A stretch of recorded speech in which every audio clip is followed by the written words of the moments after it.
And when you say review, so review as in try to understand why you got the answer right or wrong. Like what, because I'm hearing review a lot, right?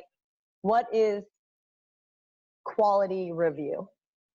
Yeah. So that's really the biggest benefit of doing problems, is having the opportunity to figure out what you got wrong and why, or what gave you difficulty and why. And so review to me means you're sitting there with the problem and struggling through it untimed to dissect it.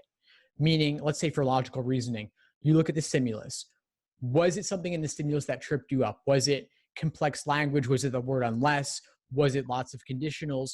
Was it the failure of the test makers to include conditional indicator words or evidence conclusion indicator words? And then figuring out how you could spot which one is which. What's the evidence? What's the conclusion? What's the necessary? What's the sufficient? And if it's not the stimulus, was it an unfamiliar question stem wording? Or most likely was it in the answer choices? And then for the choices, what was tempting about the wrong answer that made you pick it? And what ultimately makes it wrong? And what's discouraging about the right answer that pushes you away from it? And what ultimately makes it correct? So you have these traps of discouragement away from the right answer and traps of encouragement pulling you towards the wrong answer. And you've got to figure out which traps you are uniquely prone to falling for.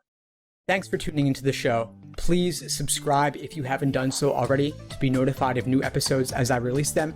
And feel free to reach out if you need anything at all as you move forward with your prep. I'm happy to help however I can. In the meantime, I'll wish you all the best and take care.